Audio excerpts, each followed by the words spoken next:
Assalamualaikum warahmatullahi wabarakatuh. Bismillahirrahmanirrahim. Ashhadu an la ilaha illallah wa ashhadu anna Muhammadar Rasulullah. Allahumma salli ala sayyidina Muhammad wa ala ali sayyidina Muhammad. Rabbis rahli sadri wa yassirli amri wahlul 'uqdatam min lisani yafqahu qawli. Amin. Bismillahirrahmanirrahim. Salam santunku, salam hormatku, salam ta'zimku buat para sahabat-sahabatku tercinta, baik yang hadir di dalam pengajian Sabtu malam Ahad rutinan ini ataupun yang ada di luar dan di dalam negeri. Semoga kita semua senantiasa di dalam Allah Subhanahu wa ta'ala. Amin ya rabbal alamin. Alhamdulillahirabbil alamin. Sebelum kita mulai kajian di malam yang indah ini, mari kita gemahkan di dalam nyawa. Walhamdulillah wa la ilaha illallah wallahu akbar wala haula wala quwwata illa billahil aliyyil azim. Alhamdulillahirabbil alamin. Kali ini kajiannya tentang perjanjian yang agung. Perjanjian manusia dengan Tuhannya. Sebelum kita kaji, kita bacakan ayatnya.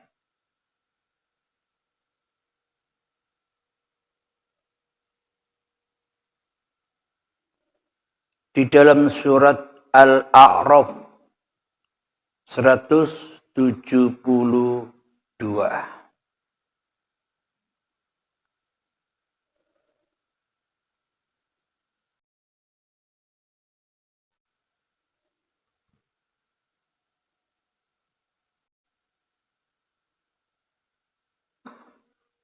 Bismillahirrahmanirrahim. Wa idh akhadha rabbuka min bani adama min zuhurihim dhurriyyatahum wa ashhadahum ala anfusihim alastu bi rabbikum qalu bala shahidna an taqulu yawmal qiyamah inna kunna an hadza ghafilin.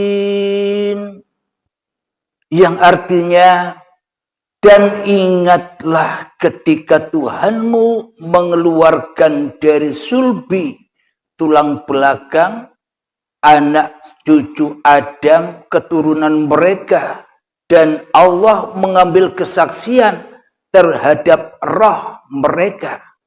Seraya berfirman, bukankah ini Tuhanmu? Bukankah aku Tuhanmu? Mereka menjawab, betul, Engkaulah Tuhan kami. Kami bersaksi, kami lakukan yang demikian itu agar di hari kiamat kamu tidak mengatakan, sesungguhnya ketika itu kami lengah terhadap berita ini. Shadaqallahul azim.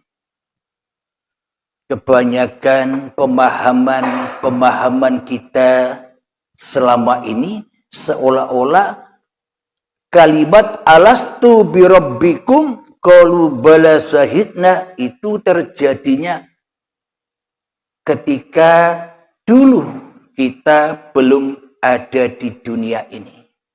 Seolah-olah itu ceritanya.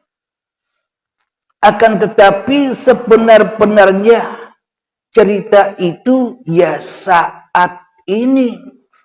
Apakah kita sudah menyaksikan bahwa Allah itu Tuhan kita? Kalau itu dulu, perjanjian itu dulu, maknanya secara hakikatnya, secara syariatnya kan kita tidak pernah menyaksikan Allah selama ini. Bila itu kita sandarkan saat kita belum ada di dunia ini, berarti bila kita belum ada di dunia ini, kan tidak berlaku ayat ini. Alastu birabbikum qalu bala syahidna. Kapan itu terjadi? Itu terjadi ketika manusia sudah berjumpa, sudah beriman kepada hari kiamat. Maka nyatalah ayat itu ketika manusianya sudah tak jadi Tuhan lagi di hatinya. Alhamdulillahirabbil alamin.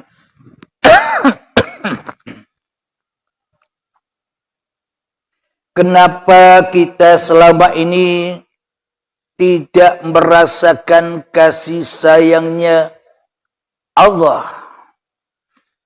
Kenapa selama ini kita tidak merasakan pemeliharaan Allah?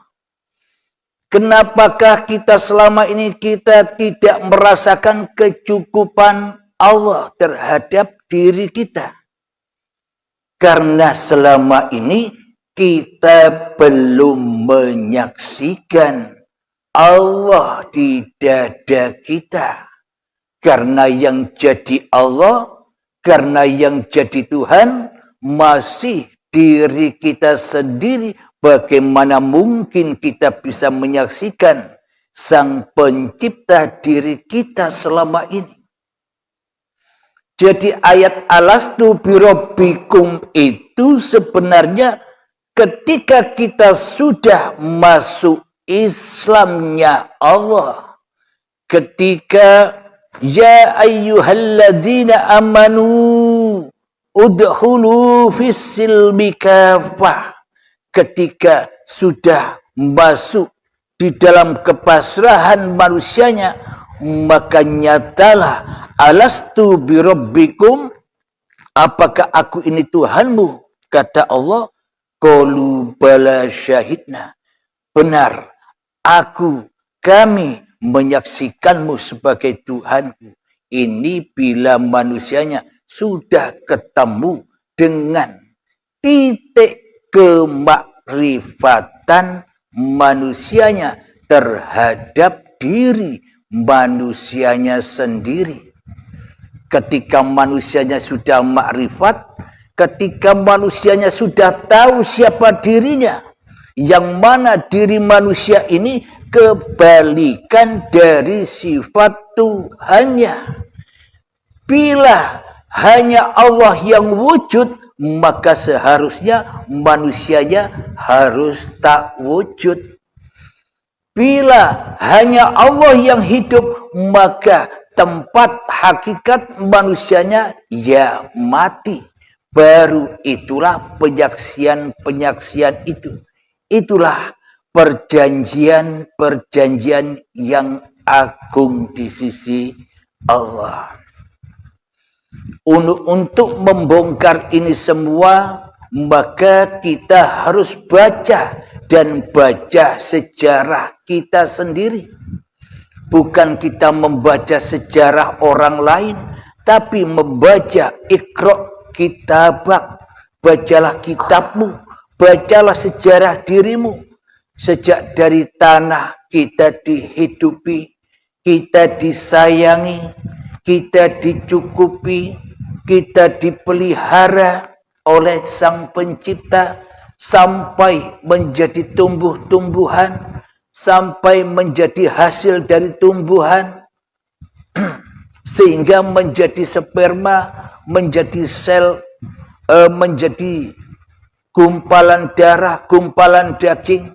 Ketika itu ditiupkan rohku, kutiupkan rohku.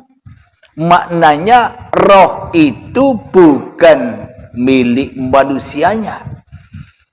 Jadi arti yang sesungguhnya, ku hidupi manusiamu dengan hidupku.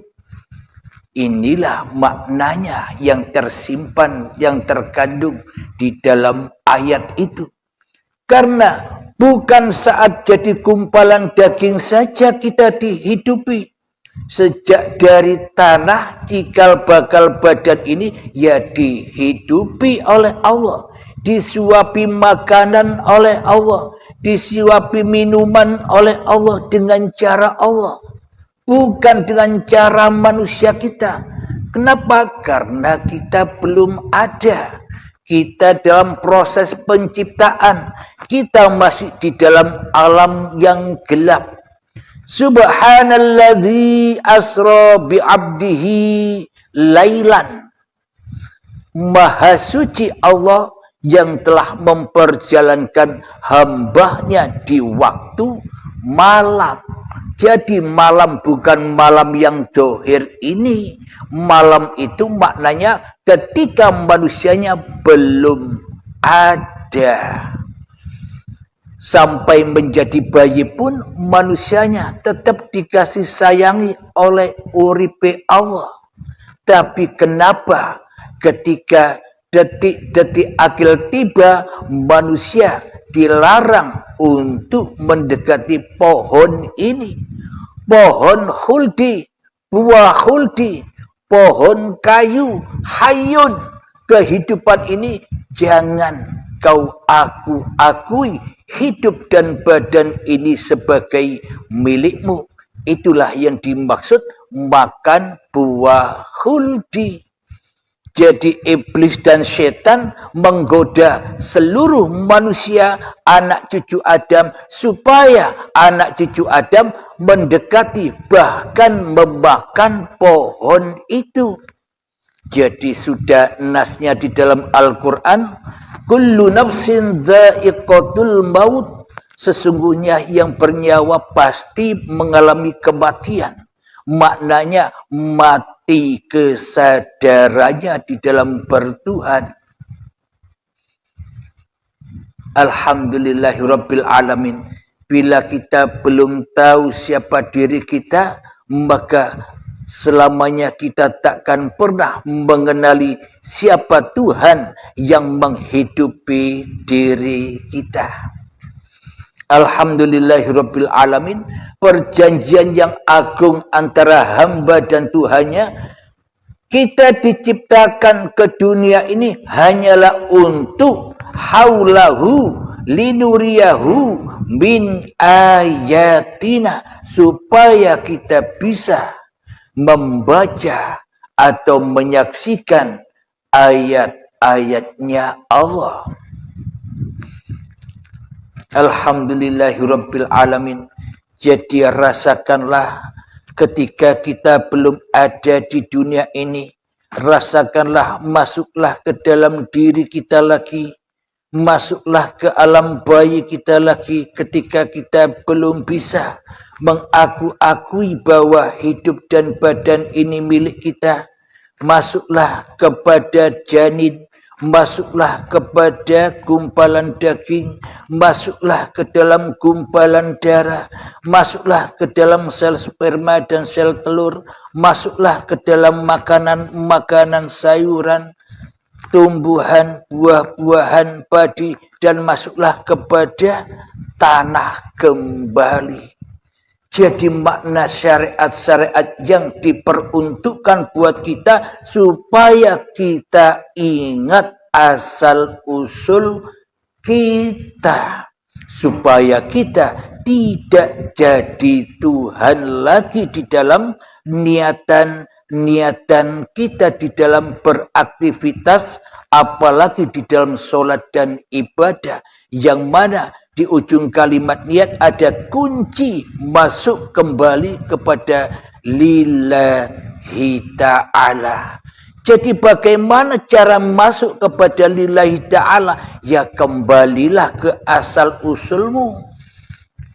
Maknanya di dalam sholat kita diutus lebur kembali bersujud kepada tanah tempat kita berasal. Agar kita tidak sombong di muka bumi ini. Agar kita tidak sombong di atas punggung ibu kita. Siapa ibu kita? Ibu kita sejatinya ya tanah ini tempat kita berasal. Hakikat ibu kita. Al-jannatu tahtal ummahat. Surga itu ada di bawah telapak kaki ibu. Bukan di telapaknya kaki ibu, tapi di bawah telapaknya apa? Bumi. Bumi yang kita injak inilah ibu pertiwi seluruh manusia. Jadi kita dipelajari di dalam sholat kita 5 waktu supaya kita berbakti kepada ibu pertiwi. Supaya kita sujud kembali, hancur kembali, tidak sombong mengikuti hawa nafsu setan yang selalu sombong di dalam hati kita. Jadi makna sholat yang kita kerjakan itu bukan malah kita menjadi bangga dan sombong atas ibadah kita. Malah kita diutus sholat dan ibadah itu supaya kita menanggalkan kesombongan-kesombongan itu. Supaya kita bisa lepas bebas dari perbudakan-perbudakan iblis.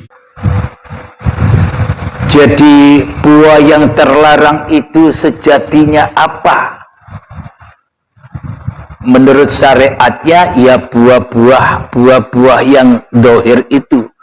Makna hakikatnya ya buah hatimu sendiri-sendiri. Di dalam buah hatimu itu yang ada dirimu ataukah Tuhanmu. Bila di dalam buah hati kita yang ada, yang wujud, yang hidup, yang berkuasa, masih diri manusia kita, berarti selamanya kita tersesat dari Tuhan kita. Maknanya kita selalu menyerupai Sang Pencipta. Jadi bagaimana mungkin kita bisa menyembah, mengabdi dan kembali kepada Sang Pencipta, sementara di dada kita buahnya masih kita yang menjadi penciptanya. Alhamdulillahirabbil alamin. Jadi marilah kita masuk kembali kepada asal usul kita. Marilah kita belajar mengheningkan cipta-cipta.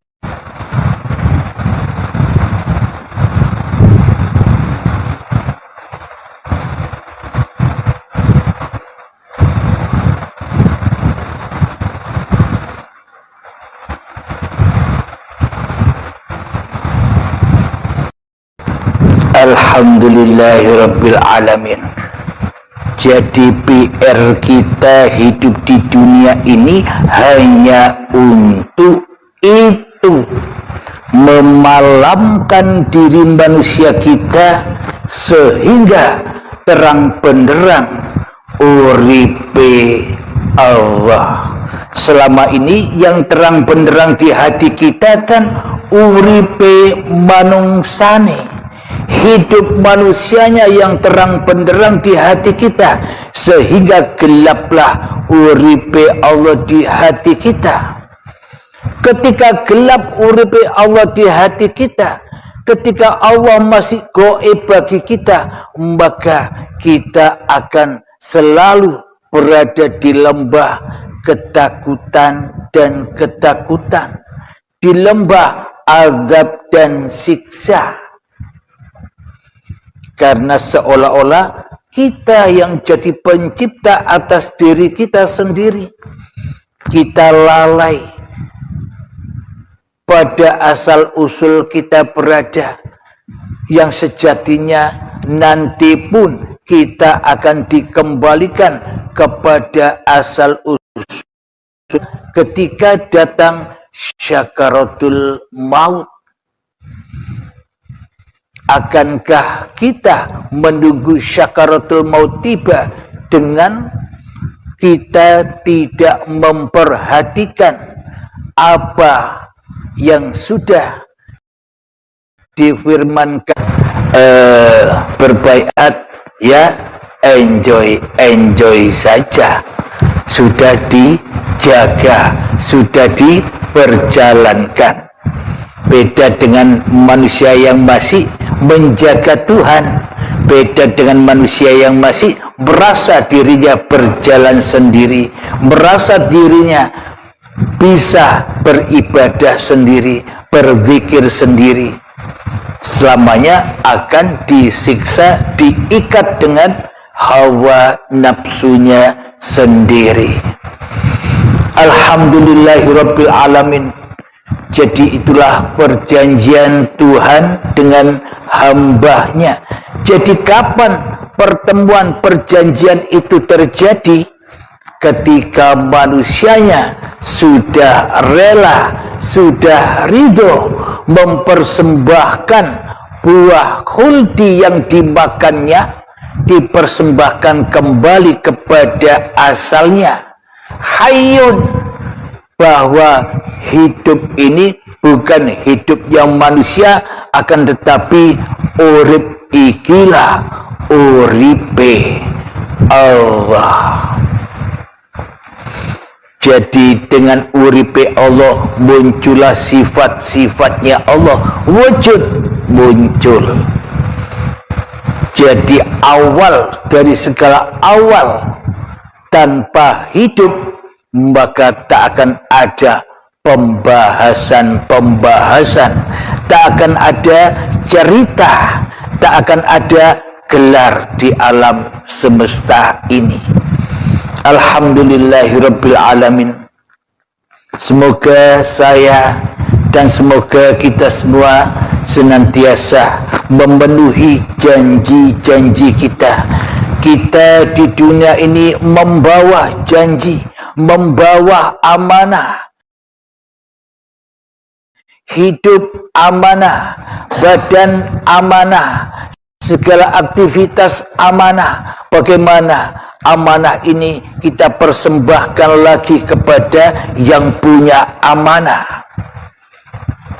Jadi ya harus rela mati dulu, baru setelah mati bisa menyaksikan hanya uripe Allah lah yang ada. Jadi memang persyaratan untuk menyaksikan Allah, bertemu Allah, ya harus lewat pintu kematian. Tanpa mati maka manusianya takkan pernah rela, takkan pernah ridho bila ditiadakan. Allah saja yang tiada, aku nyata kok, aku wujud kok. Segala aktivitas yang aku kerjakan ini aktivitasku kok. Iblis dan setan tak berani, iblis dan setan tak mau bila dirinya ditiadakan. Maka dari itu iblis dan setan disuruh sujud kepada Adam, tidak mau. Kenapa? Karena dirinya sombong, mengaku merasa ada. Nah, jadi iblis mohon izin kepada Allah untuk menggoda, untuk menjadikan pengikut-pengikutnya anak cucu Adam ini. Jadi kita selama ini sejatinya sudah pernah menjadi pengikutnya iblis dan setan yang merasa ada. Allahnya gaib, Itulah tanda bahwa kita selama ini pengikut setan. Itu tandanya. Coba kita perhatikan, coba kita rasakan diri kita masing-masing. Jangan memperhatikan lainnya diri kita. Diri kita saja yang kita pandang. Rasakan siapa yang jadi Tuhan di dalam dada kita ini. Bila Allahnya gaib, ya berarti kita sudah masuk di dalam lingkup hawa nafsu.